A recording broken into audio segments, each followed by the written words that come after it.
We've created this podcast because we want to know the people behind the work. We invite you to join us at the table and listen to their stories.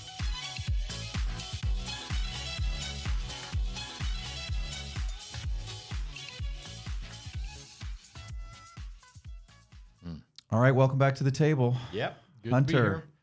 we're here again. Mm-hmm. Seems like just yesterday we were here. So I want to turn it over to you and introduce our guest today. How about that? Yeah. Well, today's guest is Keith Vest, and Keith has been a long time business person in Winston-Salem, and has started several companies here. And I've loved following your just what's happened in your career and the ways you've succeeded and the stuff you've had to deal with. And, you love people and you love entrepreneurs, and you've done it. So I just thought it'd be fun to talk today. So welcome. Yeah, thanks for having me. Yeah. It's good to see you, man. Good to be here. Yeah, it really is. Well, why don't you tell us, we could start at the end and just what has happened recently, or we could go back to a beginning. How you got into marketing and the kinds of things you've done for your career. Yeah, we can start at the beginning. Yeah, go ahead. Where do you want me to start? Like Just where You were born. work, education, where I was born. Well, Well, how that did kind of you stuff? get into that field? Like, let's start there. I decided in high school that I wanted to be an architect, and that kind of idea of planning things and designing things was something I was fascinated with. And what ended up after going through a couple years of architecture school, found out that I was more wired for design and solving problems with a heart towards specifically graphic design. So that's how I entered the workforce, was as a designer, art director, eventually became a creative director within the walls of either a design boutique firm or an advertising agency through the first 10 years of my career. But the whole time, working that way, that the thing that was inside me that wanted to be an architect, which was planning something, seeing it come to life. And a lot of people, they talk about architecture. It's the one of the things that we design that gets designed that people interact with, whether they know it or not, in a living, breathing way. And so that streak inside me that fed the desire to be in the creative industry, the idea of building something became kind of, not necessarily a building, but putting together a company and taking an architect's mindset into that is kind of how I evaluated the first 10 years of my career when I was working for other people. Yeah. And it was somewhat critical. You get this, you come out of school, you think you can, solve the world and that kind of, conquer the world. But spent the first 10 years of my career observing the people I was working for and kind of taking mental notes on this is how I would do it differently. Yeah. And what made you make the jump then from working for somebody else to then starting something? What was that? I know, do I get to freely talk about my faith along this pathway? You can freely talk about you, man. This is about the people behind the business. So absolutely. So one of the biggest, it took a lot of being loving where I was working, enjoying the work that I was doing, but being unhappy with the way that the companies were being managed. So, and that was like this slow build. Again, it's interesting that it was 10 years working for other people, and then the rest of my career has been with it, working for myself and starting companies. But that it took 10 years for God to work through my fear of what's that mean financially. And the level of frustration around that 10th year period was so the I don't know what you call it, but the barometer, I was bursting through the gauge of I could take it no more. And God had kind of gotten me to a place to where it didn't matter what was going to happen financially. I was just so frustrated with the environments I was working in that I had to go work for myself. What were some of the illustrations of what? Specifically, I'm a big fan of planning. Like in the creative industry, there's all these, I think, misconceptions that it's blue sky, creative, go, come back with all these ideas, not sure where they come from. They come from outer space or whatever. I'm a big fan of discipline that, put people into a box, and then with that discipline and that framework, then be as creative as possible vertically. So it's not like anything's possible across the landscape horizontally. It's within a strategic block in a box that you get put in, that inside that, if you're solving a business problem, that you can be very creative, but you have to stay on task. And I saw a lot of people running their companies in a manner that was not organized. It wasn't disciplined in the sense of it's a good business. And most of the time that meant it came at a high human cost. So people working ridiculous hours, being manipulated. Like one of my final positions where kind of starting towards the end of that period of time when I was working for other people, it was quite obvious that people that loved working, 80 and 90-hour weeks were figuring out ways to manipulate the workflow process to bring everybody along with those kind of crazy hours.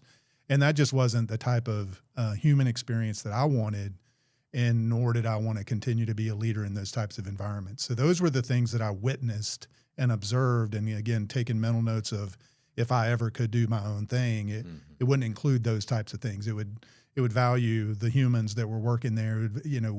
We are reflectors of God's image. We're made in His image. And there is work-life balance is this term that I don't really buy off on, but this idea of harmony in your life. There'll be periods of time when you work really hard, and there'll be periods of time, hopefully, where you won't. And that works in harmony. The balance, might be out of whack on a weekend or some period of time in your life when you've chosen to work really hard, but can it be in harmony? And that's a mindset that I didn't see at other places. And I wanted to have the autonomy to bring that into a place that I was responsible for at the end of the day. Yeah, I love the illustration, like even to say, creatives, you think it's just this horizontal, like the horizontal versus vertical, like you were just saying, where like that's that architect's mindset, right? We're gonna do a house, so we've got parameters, and then we can be creative within those parameters. And so for you to see, this is the kind of house I want to build. Like you've been in that long enough, and then you see that this needs to change. And so many people, I think, feel that way. But let's go back now to then there was that you had enough, but you still had to take the risk. Yeah. So what was that like? I mean, how did you process that? What was it like talking even your wife into that, being part of that? I mean, talk to us about that. So, it's weird that I'm in a creative field, but also wear this hat of I'm a planner at heart. And so I love to be. Is that a rare combination? It's I think a unique combination. I'm not sure how rare it is. I think some of the best creatives in the world are actually fairly organized, but the typical folks think a lot of the creative folks are loosey-goosey. They don't care about money. They just want the idea and all that kind of thing. But I learned real quickly. I mean, I came out of design school, a portfolio in one hand and another book. I think it was, I'm going to get the author wrong, but it might have been Ed Gold. The book was called Business of Graphic Design. And so even at 21 or 22, whatever I was when I graduated, I knew the power of having a decent portfolio and then business sense. And the thing that I worked through when I was, again, at that level of frustration where, okay, I need to go work for myself. It took a lot to get there. And where God has worked on me the most is financially, trusting Him financially. I had some health issues coming through the early, late 20s. And I always feared that if I went and worked for myself, I didn't, A, know if I could generate any income, and then B, how could I afford health benefits? And so that fear, financial fear, I'd put it, all that lumped into, do I trust God or not? And the honest answer to that was not really at that age. And so I remember sitting across I was having lunch with a minister friend of mine at that point. And I was wrestling with, I need to leave my job. I know it's best for my family. My wife, in fact, she was completely supportive of it. She had seen how frustrated I was. We were thinking about starting a family. I think she believed in me more than I believed in myself. And so that was awesome to have that support. But I remember sitting across the table from this minister, and I was giving him this spiel of like, this is why I can't do it. Financially, I'm super concerned. I didn't really have any money in the bank, and we might be starting a family, all these kind of excuses. And he looked at me and he said, do you recognize how many pillows are around you that God has put in your life? So if you fall, not when, but if, there are pillows left and right. Like, do you not see that? And it took him making that comment for me to go, wow, I don't see those.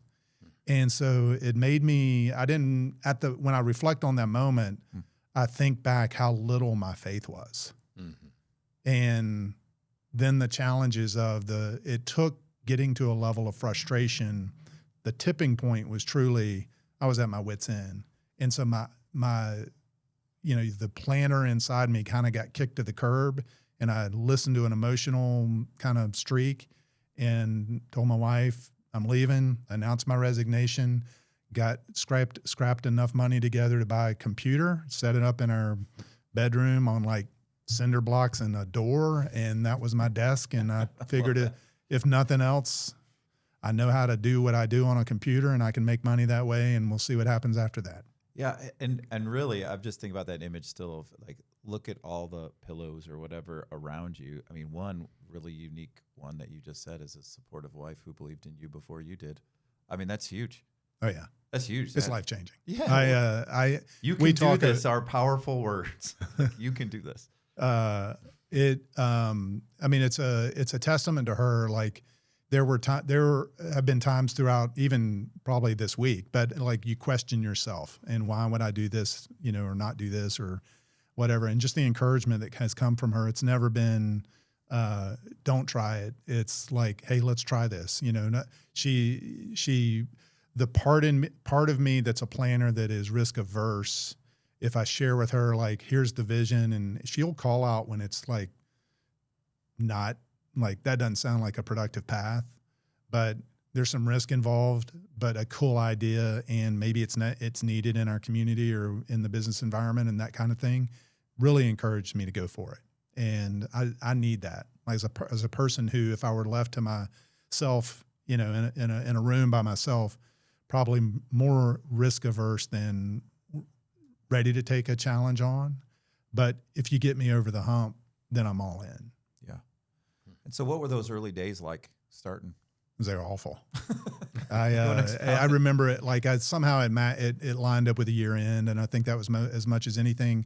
I had to walk away. I was a junior partner in a firm at that point, and I was so frustrated that I walked away from all the equity. I just said, I had purchased some equity. I said, I don't care about the equity and the value. Just give me the money that I had put in. And they kindly did that. But I'm sure that was a win-win for them, because the value of the equity just got assigned to whomever was left behind. But that was at the end of a year. I remember going into the holidays, and flash forward to February of the following year, on my knees in our second home, thinking about starting a family, but on my knees crying out to God, like, why did you encourage me to leave? I have zero income coming in. I have no projects on the horizon. Why did you put me here? Mm-hmm. And it was, I remember the room. We had no furniture in this room. It was tan carpet, this big ugly bay window in a house that I was like, now I can't even put furniture in here. Like, it was a humbling moment. And also was the bottom. That's where, like, literally the next week, doors started opening. And I think what had happened was people assumed I was still at the company that I was working for. And when they had heard that I was maybe available, it took that long, took like 6 to 8 weeks for people to go, oh, I'm available, and we're more receptive to phone calls or back, email had big, this is back when email was kind of still a fresh thing. And maybe within like 2 months of that, I was generating enough to pay the mortgage and put food on the table and that kind of thing. So it was, the first few months were really hard. Yeah. Yeah. And getting to that point, like it's so vivid, right? The places of pain. Yeah. Vivid. Like you said, you can remember the color of the carpet. In the ugly bay window. It was those moments, burn images into your, I was thankful to have a home. There's no question, any of that kind of thing. But I do remember I mean, the room, we didn't have furniture in the room. I don't know why. It's probably because we didn't have any money, but it felt so barren. You know, the color of the carpet, like the mental space that I was in, the emotional space I was in.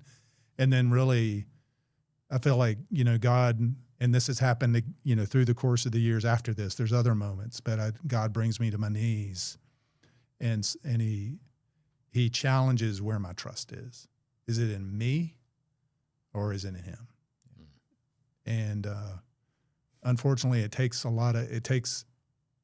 he has to work me over to get me to the place of like, okay, I'm out of my own resources.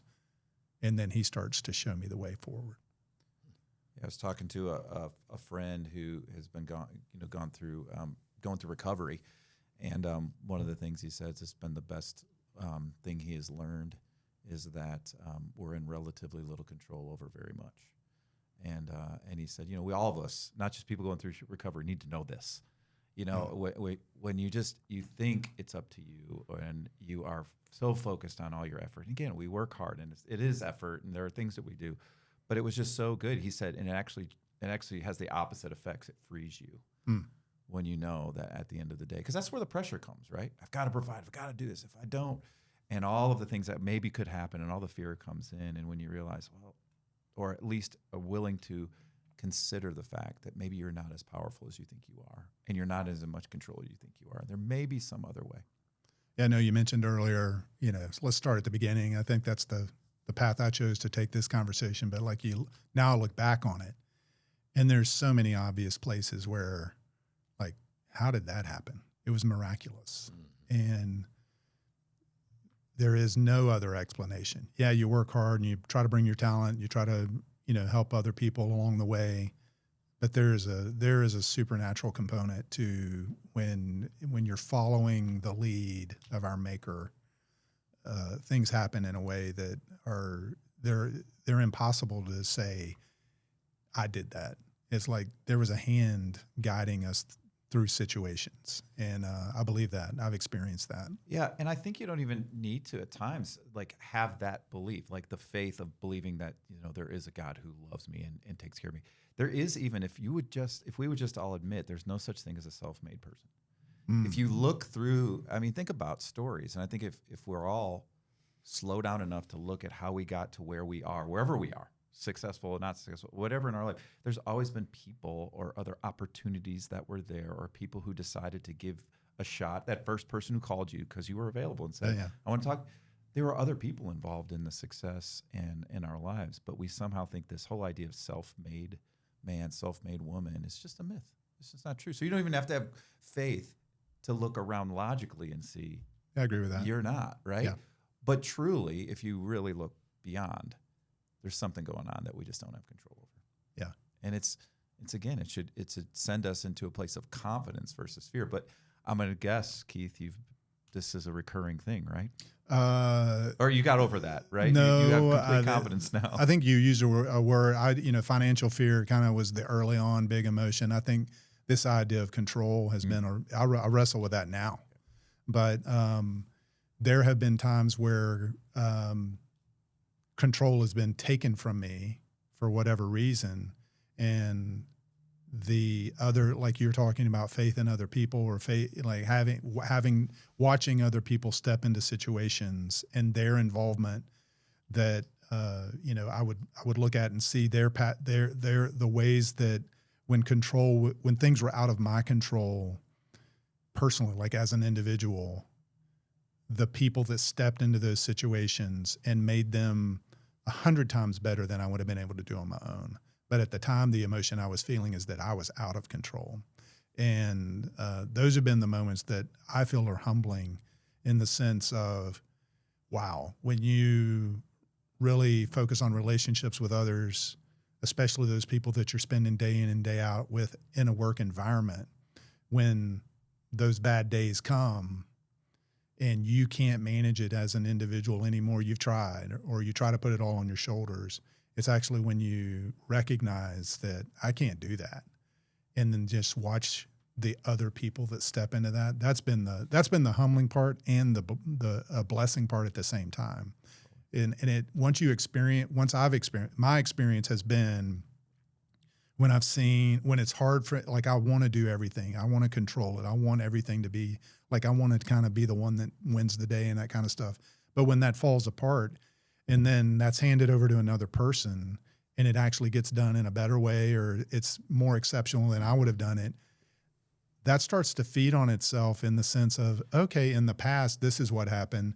I'm not even going to start with worrying about the control. I know I need to engage the other people. And that started to feed my mindset as a business owner down the line. Like, as we start coming through the times where, we're having a company that you start, and then watching teams get put together and then giving them an environment where they can achieve and be held accountable, but also have the freedom to take things forward, maybe in a way that I'm not completely controlling. The results of that have been incredible. And so that's been I still wrestle with control, but my experience through the course of years has been, don't try to do it all myself, and really start to look to other people to not like take advantage of them, but like, how can I help them do develop their skills and their talents and that kind of stuff? And then what can we accomplish together that we never could have done as individuals? One of the questions I have as you talk is, I'm always curious about how people figured out what they're good at, and in that whole process, you've got a lot of different things that you have to do in starting up a business, and then figuring out what you're good at and maybe what you're not very good at. How did that kind of education come as you did all this? I'll go back to my desire to be a designer out of the gates.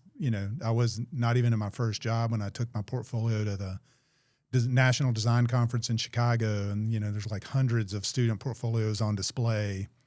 And I remember distinctly, you kind of walk the room and there's all these judges that are walking, looking at portfolios. And my friend from design school, our two portfolios were beside each other. And I just happened to hear one of the judges pointed to my friend's portfolio and said, "That's probably the best portfolio in the room." And then pointed to mine and said, "This guy's got work to do." And I heard it. And so it was like, oh, wow, that's hard.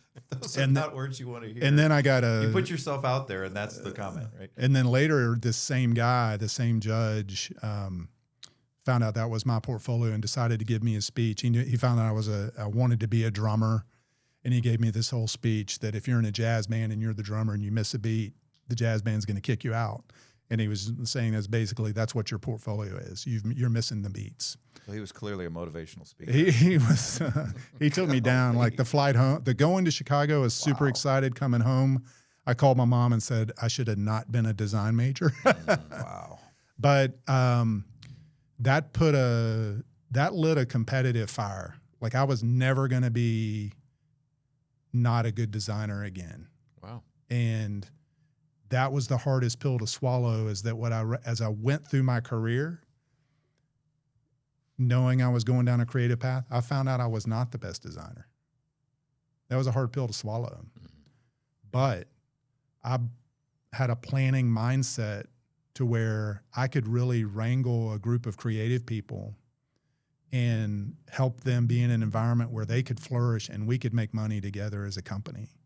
And I brought that skill to the table that I don't think they had. Mm-hmm. And so it was a hard pill for me to swallow and recognize I'm never going to have the portfolio that maybe I dreamt I would have as a creative person, but I could create a company and a place for people to work that I always say now, the environment and the culture that I tried to create in a company that I owned, that's the best thing in my portfolio, was the company. Right. And so it took a lot of years for me to, start to let go of, okay, I'm not going to be the best designer. There are really good designers that if we go out and get enough work for them, they can be on our team. Then the next thing was, I thought I was a pretty good account manager and client relationship manager, but I also found out I was a pushover when it came to money. The client wants something and then, they don't want to pay anymore. Like, okay, we'll do that. And so I I'd found out there were people that are more versed on how to manage clients and strategically understand their needs and how to manage their relationship in a way that kept us profitable and them profitable. So I had to let that go. And then at the end of the day, what I really found was it kind of flashed back to that streak of wanting to be an architect.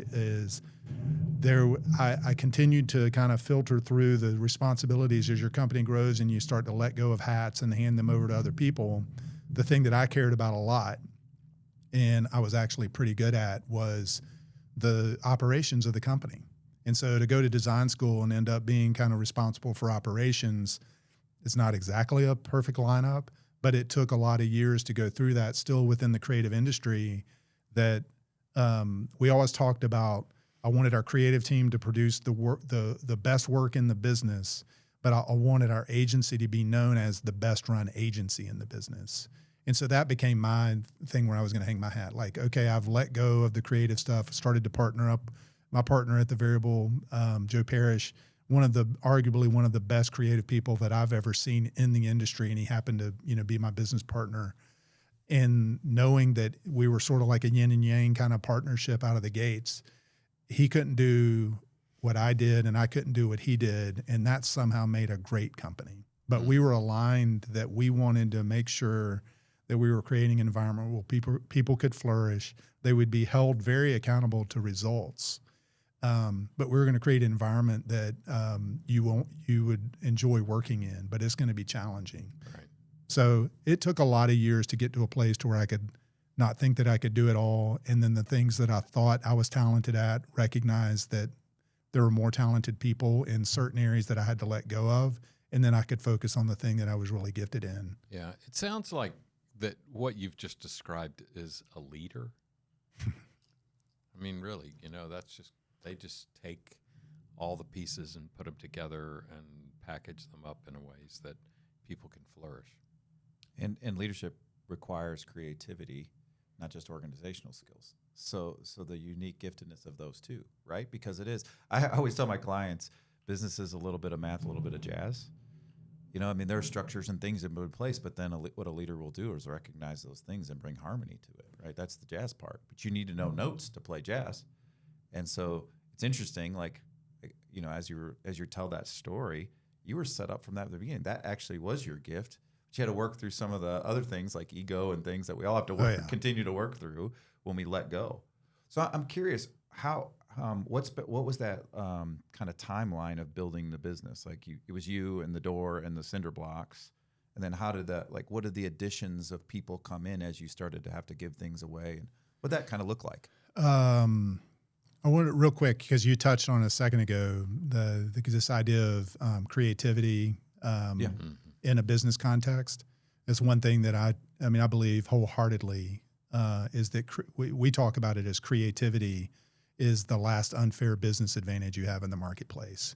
And so creativity applied to anything, not just a marketing challenge, but a business challenge, an operations challenge. When you can bring creativity into the mix, that's an unfair advantage, especially a lot of your competitors don't have that. And so I appreciate y'all talking about that, because that's something that it took a long time to recognize, that creativity is not just a design or an ad campaign or a TV spot and those types of things. Creativity can be the way you structure a team, the way you operate, the software and the technology that you're deploying. We can stay here because this is good. I'm glad that struck a chord with you, because that's what you do, and that's what all companies, all businesses need, is the ability. Because I don't know how you define creativity, but I think of something out of the box, and so you have to be willing to lay down preconceived notions, history, potential.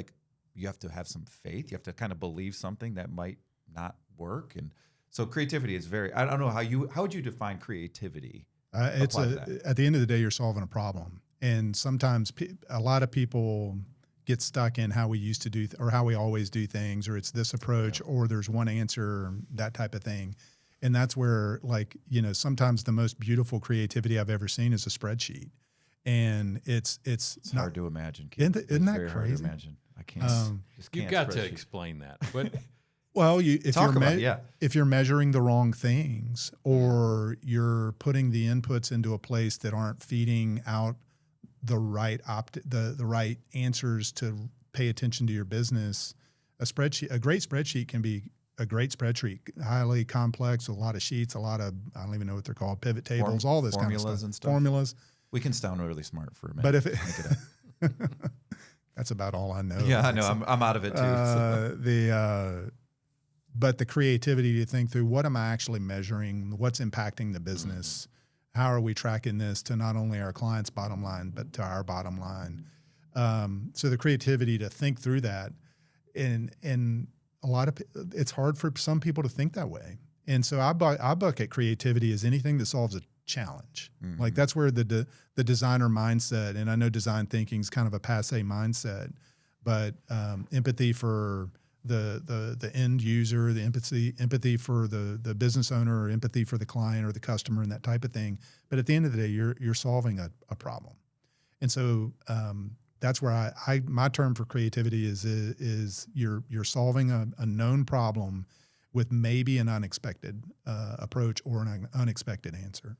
Well, I love that you went all the way to spreadsheet, because that to me is would be the exact opposite. It's kind of, remember the Apple IBM commercials with the suit and the cool guy, and like those, you pit those against each other, but actually those both go together when creativity is in place. And like my clients will ask, hey, what's the best scorecard for a marketing firm? What's best practice? And I'm like, that is going to ruin the whole process of putting together your scorecard, because it doesn't require any creativity when I just go look at the best place, or what I think is the best place, copy their methods, and don't have any room for creativity, instead of saying, what do I think would be the best thing for us? And then, like you said, over time, constantly being aware and adjusting and saying, what's the output I'm getting from that? Is that data telling me what I need to have? That's creativity. And when they actually get their own numbers and their own spreadsheet that they actually made themselves, it actually is productive. Oh yeah. So Yeah. it's kind of wild that you would draw that conclusion, but that was the aha. Right I know. I there. tried to pick a boring example of creativity can be a spreadsheet. I mean, obviously, when you invent a product or you develop a campaign that wins awards and all these things, those are great. Those are also great examples of creativity. But if they don't solve a business challenge, I mean, we're making entertainment, and that's the one thing about the company environments that.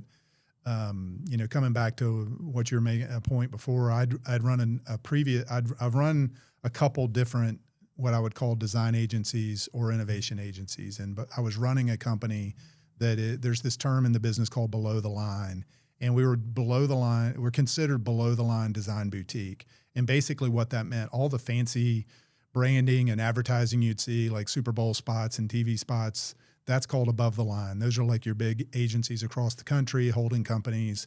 And I was running what was considered a below the line boutique design agency. And I did that for 12 years. And we were really good at listening to our clients, understanding a business challenge and solving those needs. But they were usually not the things you'd see on TV.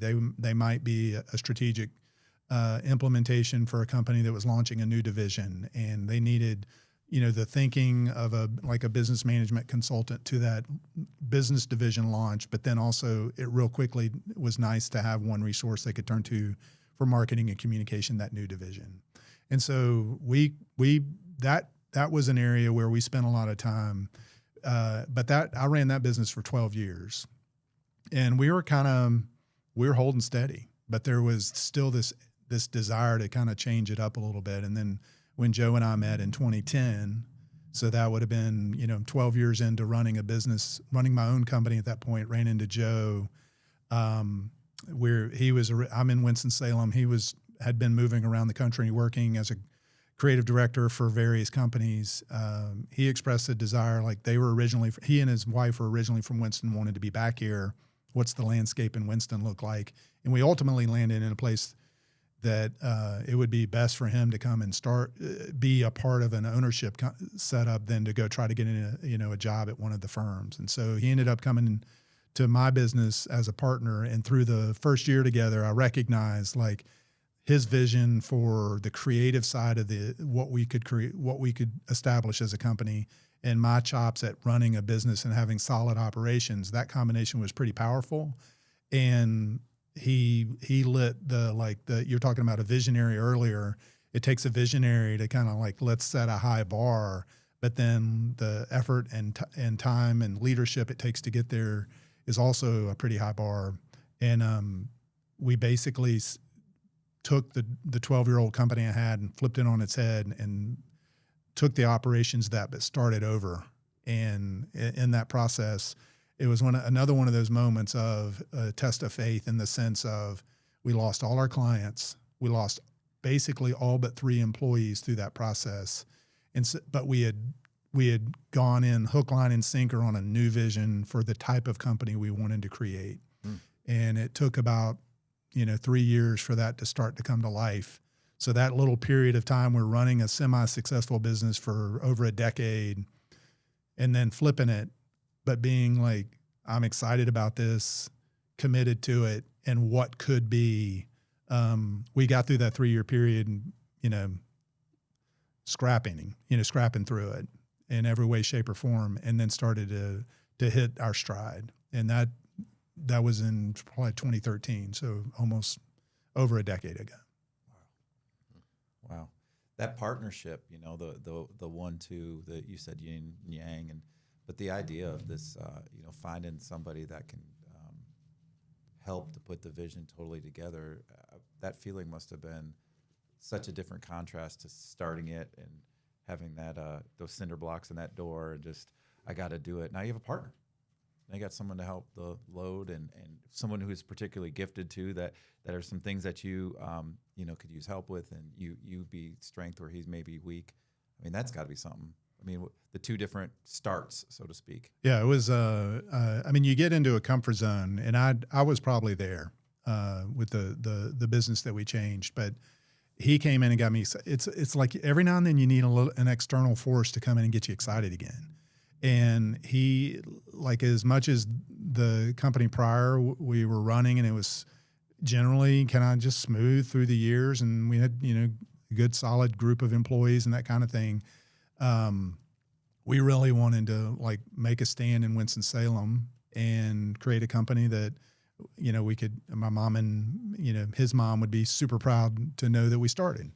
And but the interesting thing was, as much as I was in on the idea, when the actual when it started to happen, like we went to market, we changed the company name, we started saying no to certain work because it just didn't fit the kind of work we wanted to be doing, and we were running up against pitching business against these large firms that are like legends in the industry. I just remember going into Joe's office and saying, "What did we do? This is nuts." And he looked at me and said, "We ripped the Band-Aid off. Wow. The wound is going to heal." And that was one of those moments of, I didn't know we ripped the Band-Aid off, but I can feel the wound. But I needed to hear that, like, it's going to be good. And it didn't get good overnight, right. But it was like, oh, okay, you needed to remind me that we did this to ourselves, and it was with intention. And it's not been the easiest ride in the world, but I'm so glad we did that. Yeah. And again, I think that we ripped the Band-Aid off is different than I ripped the Band-Aid off. What did I do? Because it's so easy to feel isolated in decision-making. And when you have someone to say, did we really just do that? Or again, tell you actually what happened that maybe you didn't even realize had just happened. It's such a different way to go into business or anything, frankly, together versus by yourself. Oh yeah, I'm a big fan of the together stuff. I mean, I mean, you just come then from that point forward. A buddy of mine who he came out of Amazon operations, came and worked for us for a couple years, and he would just kind of reflect on what the variable in particular had been through. And he said, "You've had like 2 or 3 existential crises." Yeah. And you go through those moments and you just think, hey, this is a tough time for the business. But looking back on him, he was right. There were times where our existence was completely in question. But I wouldn't change a thing, even though it's come with great days and it's comes with some really tough days. So what were, you said this place that you built and these people, What was, and can you describe some of the culture you were building, like this new thing? Like, what was that like? So again, the everybody, well, I'll say Joe and I, but we eventually expanded to a leadership team that also brought experiences to the table. So it's not fair to just say it was me and Joe, because we expanded to a group of, I think, 6 or 7 super talented people. But over the course of, working either for other people or in other environments for 10 or 15 years, you start to recognize the things that are healthy and things that are unhealthy. And sometimes you have to stay in an unhealthy situation because the financial, you're supporting a family and all those types of things. And other times you can choose to change that situation if your circumstances align with that. One of the things, the culture that we tried to create was we want to create a company that I also want to go to work every day. Right. And that comes with some descriptors and some ways of working that mean, you cut some things out, you allow certain things that just definitely wouldn't fly in other companies.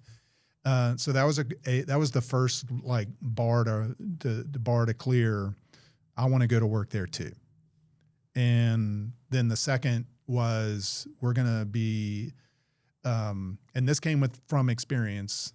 We're going to try to be as open and honest with people when it's going great and when it's not going great, because the mistakes we had made by not being clear with each other in other places has created rifts in relationships that still exist today. And so learning that sometimes the best thing you can do with somebody is tell them the full truth, not just a half-baked truth or a nice truth and those types of things. And those have been really hard lessons. And so the culture that we started to try to create was we recognize that no matter what person what type of faith or no faith someone brings into the environment we're in, we believe you're all image bearers of God, of our Creator. And we're going to treat you that way. And we're going to expect you to do great work. We're going to try to make it clear what that means. And when it's not working out, we're going to be clear with that too. And so, but at the same time, when something exceptional happens, I think there's I have a tendency, is to just okay, let's go on to the next thing and pause and we started to learn to take a minute, pause and celebrate the things that happen that are great, because they don't happen consistently, at least in my career. Mm-hmm. And so the culture started to become, we started to become known as a company, as a place for big agency refugees. And I know that's a weird term, but in the industry we're in, there's a lot of holding companies that create these environments that are all bottom line focused. It's all about what can you do for the profit level or the share price and those types of things. And so you get into creative businesses that you're really making people work ridiculous hours. And again, some of the culture things that I didn't like in some of my prior employment. We became a place of, we are definitely going to do the same level of work as these big name companies, but we're going to make sure that you can go home and see your pets, see your kids, spend time with your partner, your spouse. Those are the types of things that were important to us. And so, Joe and I would always talk about not being bed checkers. We expect you to do your work. We don't care when you get it done. We don't want you working here late hours. So get your work done. And when people were operating outside those kind of constructs, it would be really clear. And so the culture became really care about your work. Can I say the term that used to be on the walls? Hunter. You're starting to blame Hunter. I like this. Sorry. No, Hunter. You get nervous about I had gone. We were probably 7 or 8 years into doing business together, and one of the values that our employees had said was most important that they had seen us as a leadership team exhibit was we really care about the work. It matters to us. Even to the point of caring about our client's business more than the client cared about their business. We really dove in. And they said, y'all really give a shit. And so I remember telling that to one of our designers and saying, we're getting ready to decorate the office. This is something I want someone to walk in, and as soon as they come in here, that They know we really care about clients. And the next thing I know, like literally in 10-foot letters, the words "give a shit" are on our wall. And so Hunter affectionately referred to the variable as the "give a shit shop" for the longest time. And so I love to tell them, I love to also say that, Hunter's a pastor, and that when a pastor says you're the "give a shit shop," I think, It's I mean, okay. to me, I love Totally that. okay. It's that, I mean, we're human, right? He It's just Oh, yeah. blessed it. He absolutely blessed it. And so, so then that became an exercise, and we asked people to tell us what the culture was, because as much as we were trying to create a culture, we didn't know. We know what we wanted, but we didn't know how people were experiencing it. Mm-hmm. And at the end of the day, it became, give a shit was a number one priority, but accountability was a big deal. Like we were all relying on each other as a team. Do what you say you're gonna do, and do it well. And then harmony, this idea of having a working environment with your personal life that was in harmony with one another. So if any time one of those did get out of balance, it would be clear. And then we wanted people to do things outside of the office that made them more interesting. In our business, especially, creativity is fueled by experience and by doing things that aren't looking at a spreadsheet or looking at a logo design or looking at the things you do day in and day out. So do things outside of work so that when you come to work, you have more perspective, you have more things to draw on, more experiences. So it's sort of like we encourage people to, like, you have to do things other than work. What were yours? I mean, I think I may know, but tell us what yours were. I mean, they're all over the place, but I mean, I think in our business, music is an area where a lot of people share that. So whether or not you are sort of like a curator of music and playlists, or even you're a closet hack at a certain instrument or whatever, I mean, it's surprisingly, as you cut across our staff, the number of musicians was pretty high, and some of them were really good. Some, there were a friend of ours, David, had actually tried out for American Idol, and then Such a good voice. he was singing in the office all the time. It was one of the best things ever. But like, and my things were also, cycling, things my kids were into. I mean, you just find things to be interested in and investigate. Faith was always a big part of my journey too. So like looking into that, and some of that has led to writing and just ways to express yourself. And then just be curious. Like if you're interested in a topic, go learn about it and bring it back to the team. And that just somehow made the work we were doing, not only the outputs, but like in conversation with one another, perspectives on projects for a client's type of work or their customer demographic, just made it more interesting. And you brought something to the table that maybe wasn't allowed in another place, that had kind of pigeonholed you into a place to, like, all you're going to do is sit at a desk all day and pump out logos. You're just describing trying to have people be healthy humans, and it really it's well, I don't want to even call it intangible, but you can't quantify it really. But when people are healthy and creativity is high and they're happy, it's really an amazing thing. Yeah, I think one of the other things, I don't remember what the value, how it got coined, but we tried to have an environment that didn't have a lot of bureaucracy and red tape. And I know a lot of people talk about that, but we had people that would come and join our staff that had been in those environments where they'd have to jump a lot of hurdles or have note cards in front of them to make sure they say internally in an internal presentation to make sure they said all the right words. And like, we had to untrain that from people. And because we were like, we want you to be a good presenter is one of the things that, we would challenge people to learn how to present really well, not rely on note cards and that kind of thing. And it's just interesting when you give people the freedom to, hey, it's okay to say the wrong thing in a presentation, or you don't have to impress us. We just want to see your thinking. And if it's not polished all the way through, that's fine. But just let us see inside what you're thinking. The number of times that we had to like pull people aside and say, it's okay to make mistakes here. You don't have to worry about losing your job. And that kind of ability to build people up and we use the word flourish, but like challenge them to do the things they're great at and just be better at it. That was a value that I know that our staff appreciates, is a value that I know our staff appreciates. One of the things I want to come back to that I just can't get out of my head that you said, because I just feel like it feels like, I don't know if it's just such a contrast from a stereotype or not, but when you think about marketing, a lot of people think, that's not necessarily honest. Just like it's something to get you to move a certain way or do a certain thing. And that's what people think about when they think of marketing or advertising. But that you wanted to build a culture where what was critical to it is we would be open and honest with each other.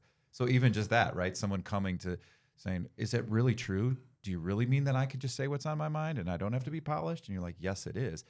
It feels like almost a juxtaposition that might actually be a superpower, right? In an industry that tends to, at least stereotypically, you think of marketing and advertising, at least maybe many people do, as something that is not necessarily about just truth telling, but it's about telling something, like getting you to do something. I don't know if that's accurate or not, but I just thought about that's a interesting thing, that what's at your core though is we want to be truth tellers, period.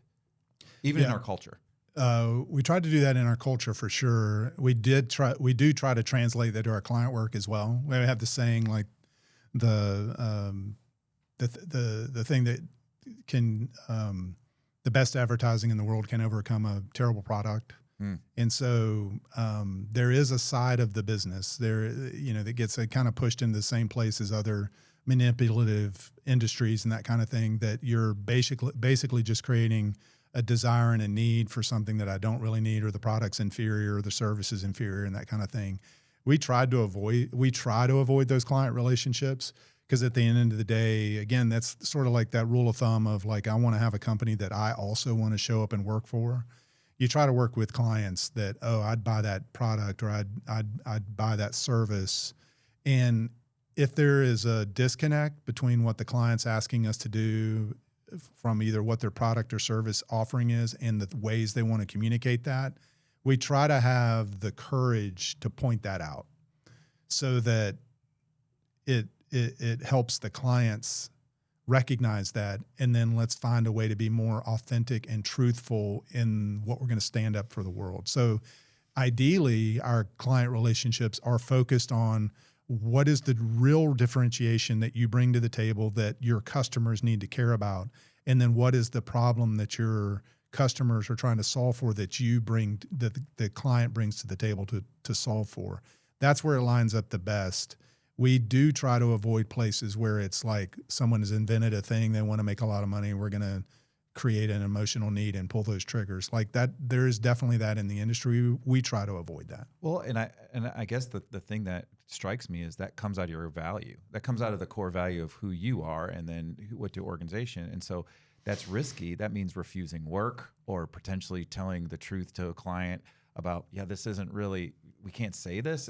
That wouldn't be truthful, or that wouldn't be helpful, or people wouldn't even believe that.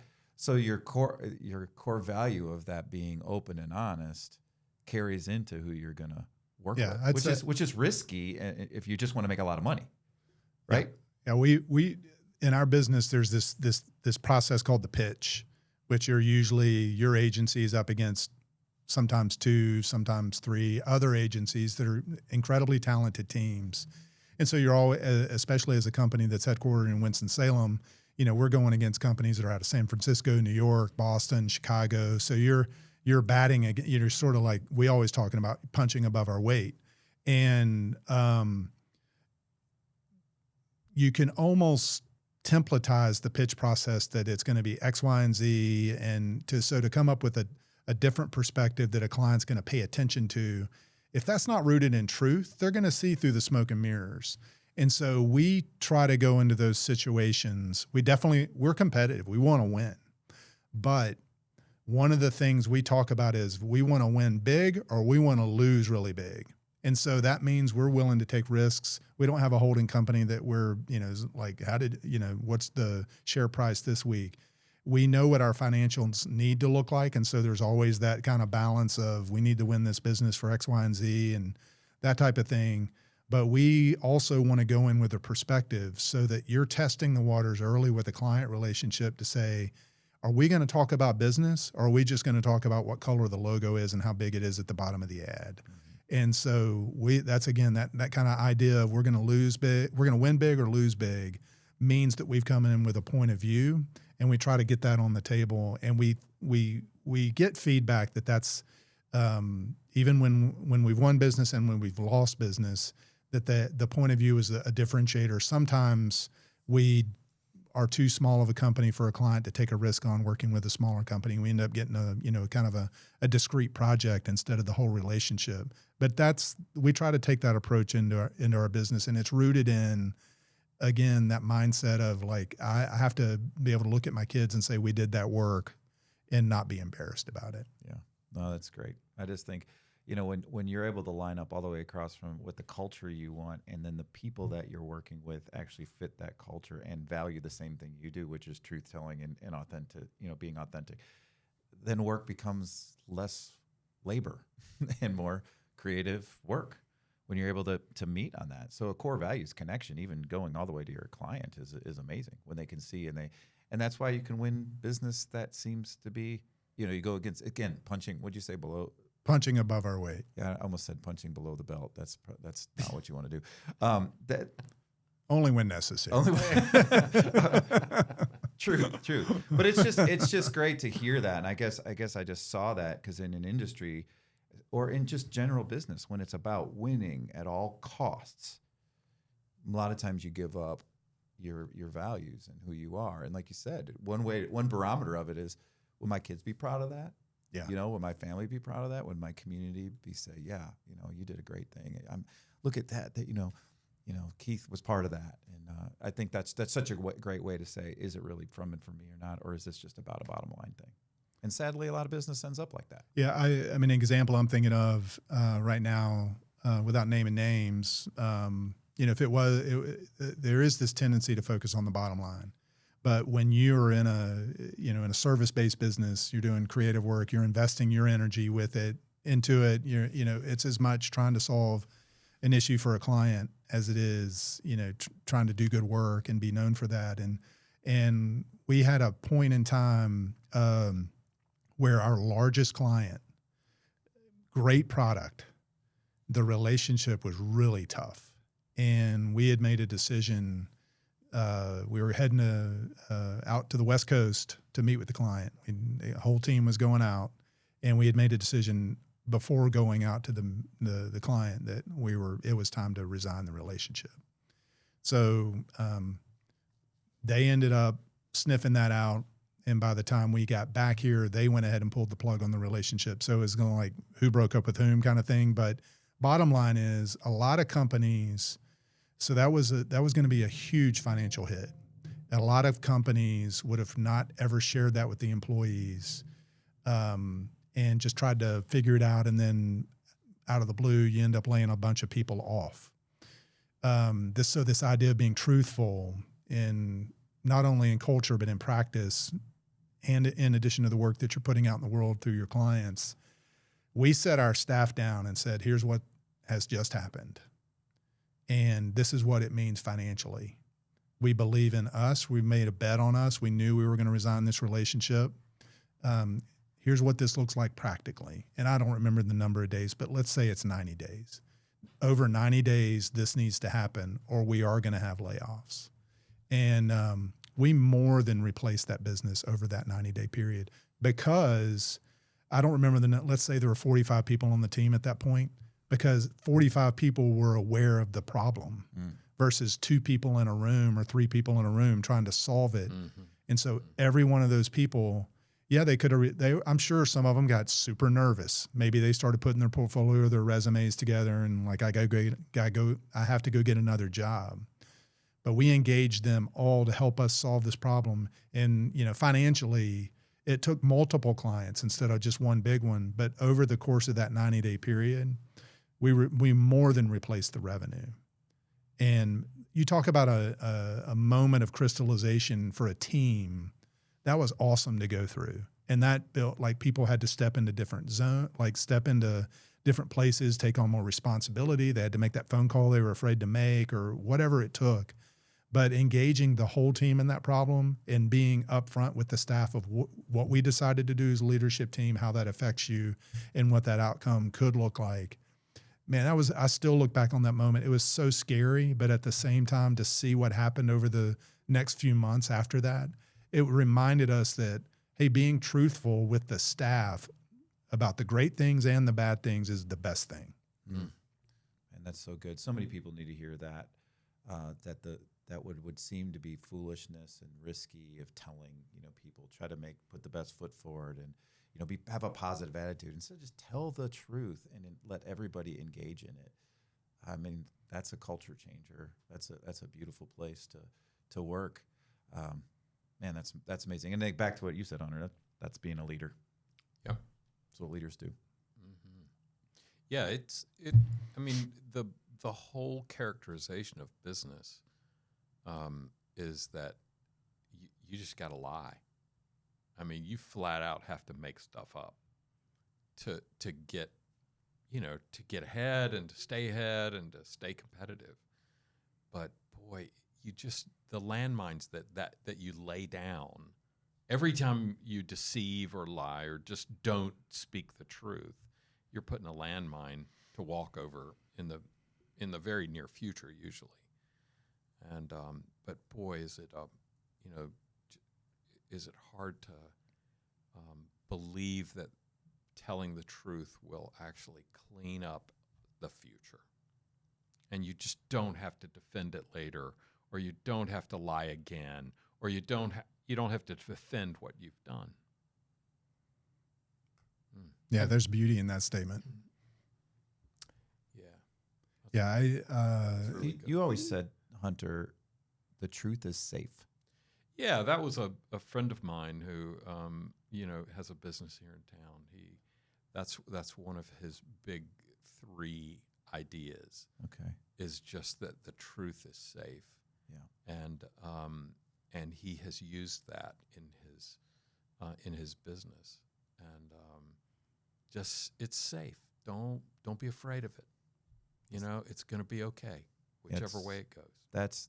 So I need to thank him because that's been a really huge thing just to think about. It's safe. It's not easy. It's not the path of least resistance. But it's safe. I know I don't have to clean anything up or hide or wonder if that's going to come back to hurt me again or did I get away with it. There's safety in just laying it out there, even in a really hard thing that you can rally people around and then now encourage a culture of telling the truth. I messed this up. Can we fix it? Yep. Versus let me find out a way to cover it up. Hide. Yeah.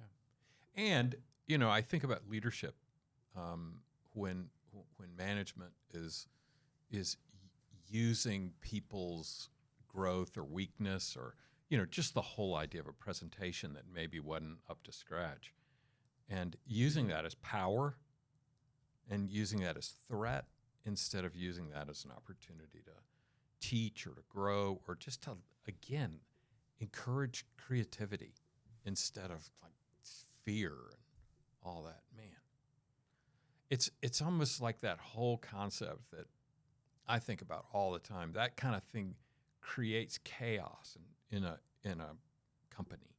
And there are a lot of people that actually think that's the best way to function. You just keep things so mixed up and so messed up that nobody really knows what's going on. But it's a power thing. You manipulate people with threat, and you just keep them guessing, and it's really a terrible thing for people's lives. And I love the concept of that you've been talking about is just the flourishing of people. People don't flourish in situations like that. Well, yeah. If you take it full circle, Keith, I mean, you started by talking about control.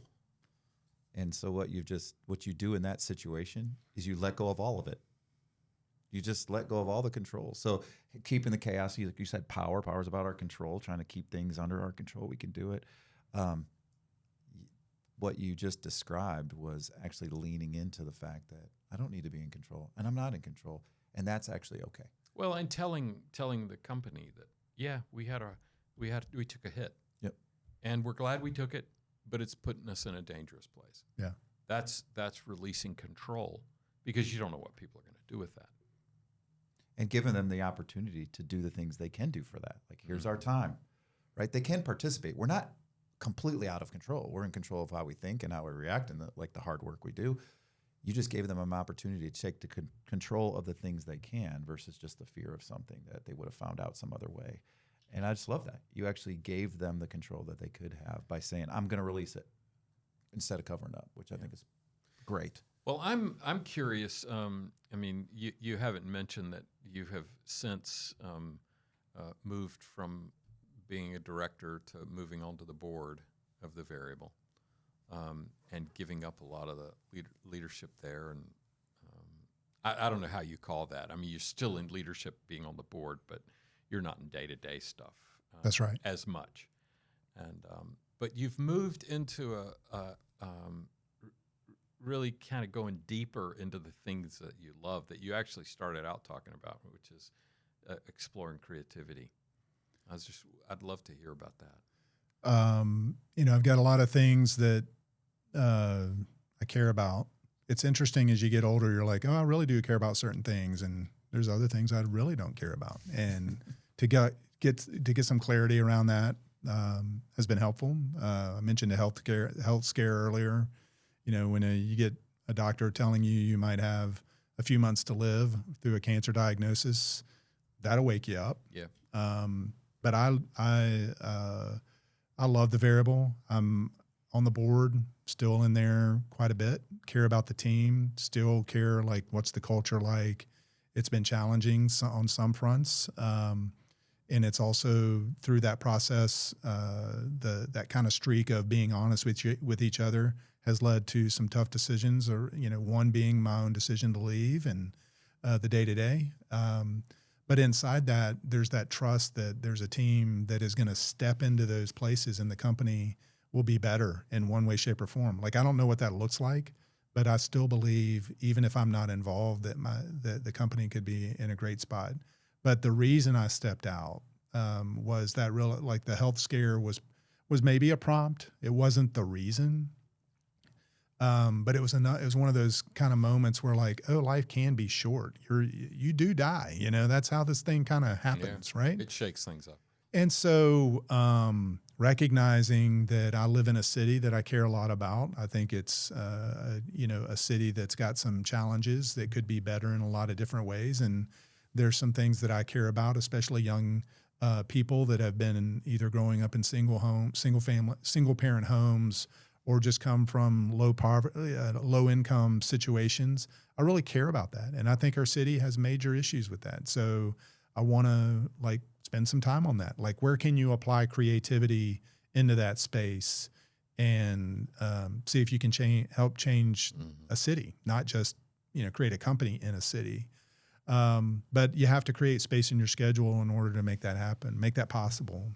And so been able to, you know, collaborate with Hunter on a few things, and that I think that while it's been slow burning, I think the likelihood of that having an impact in some people's lives over the course of time, even if it's, you know, a handful of people, that's still more than had we not focused on it. And so I'm excited about those things, really focused on, you know, looking at where can great business ideas come from. It doesn't have to be from the person that graduated from the best school in the country, that maybe they never go to maybe they didn't graduate high school, but they have a great idea.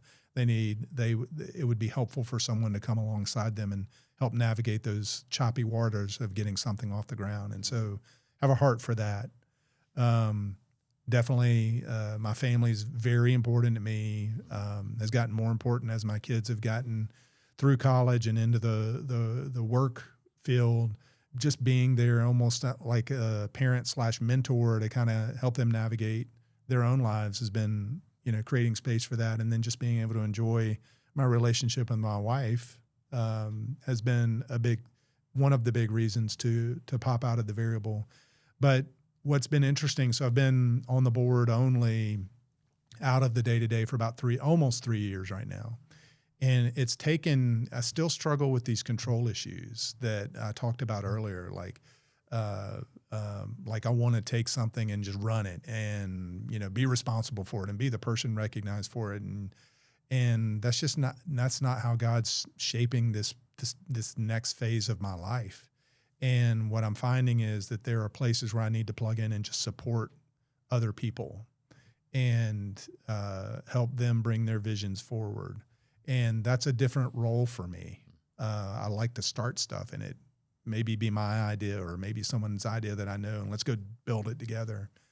But at the heart of it is I care for our city. I think that we've got some issues in our city that probably are very similar across the country, but I know what's happening in our city. I want to spend time on that. And I look for ways to maybe approach those maybe differently than just the kind of standard approaches or things that have tried historically. There's a little rebellious streak in me that can come to life when provoked. So I'm just looking to see if there's a way to, punch a little bit and see if we can make a difference in some challenges that are out there. Punching above your weight. I don't know. Maybe. Yeah, man. Well, it's getting higher and higher because my weight's getting, we would expect nothing jumping different from you. That's Yeah. for sure. And there's a little rebellious streak connected to creativity, right? It's the disruption, and so it's cool to think about using your passion, your experience, and then your heart for something. See what happens as you collide all those things together. So I mentioned earlier we talk about creativity as the last unfair advantage, and we also talk about if the best way to complain about something is to create something. And so rather than just sit around with a complain and, sound like the old guy in the corner, like, I don't like the way we do this, that, or, whatever. Okay. Well, come up with a solution and give it a swing. And that's where I am right now. There's a couple things I feel like I'm taking swings at. They're very, very slow swings. That's what's frustrating is like the company stuff you get, financial pressure and you got to put food on the table and that kind of things. The things I'm plugging into now really don't have necessarily a business outcome that they're after. It's more of a self-defined, like, is it making progress or is it not? But rather than just sit at home or on my back porch and complain, I do feel compelled to take a swing at some stuff. And that can change from day to day. Sometimes it's, talking with Hunter about this idea of working with young kids and coming alongside them and seeing how we can support them as they grow up and become young adults and hopefully productive citizens and that kind of thing. And other times it's like, man, I have a interesting idea that I want to share with my mom that's a memory about my dad and I've never shared it. And it's like, am I going to sit around and just let that go to waste or not? So there's some are more like focused in the city and other caring about other people. And sometimes it's just caring for your own heart and making sure that stays healthy as well. Yeah. And that's exciting stuff. I don't know that. I mean, I love the concept of creativity is what did you call it? The last unfair advantage or the last unfair advantage, and it's the best way to complain is to create something. Yeah. The exploration of that is, man, oh man, just to be able to explore that and figure out how people could go after that, because I would love to have an unfair advantage. When you just think about how do you just make stuff happen, and creativity is a beautiful piece of that. Well, and I want to come zero into that last piece, so it's not a throwaway. I mean, I do think we live in a culture, and my own heart is this way, of complain first instead of solution. Mm-hmm. To point a finger or to find blame. It's so much easier, right? Find an enemy, blame someone. That's easy stuff. But to actually think about a solution and take a swing, even if it's a long, hard, long swing, slow, that's better than sitting around and complain. And I think this is where the advantage of age, you were talking about getting older, the advantage of age is you actually see that there is a limitation of time, and man, I want to make an impact. And so sitting around complaining is not the way. Yeah, I think the step of taking a swing, I think, is a big deal. Hunter and I have had a lot of conversation around what is creativity, why do we have this urge to create things, and my viewpoint on it is that we are reflecting the original creator of all that is and will ever be. and that streak inside us, that voice inside us, that desire to create things really comes from a deep place. It's actually a connection to our maker, and that taking a swing at things doesn't always equate to that's successful. And so, but just the effort. I mean, I think about in the business world as an example, there's two companies that I'm plugged into that are operating still, the Variable and Sunshine Beverages.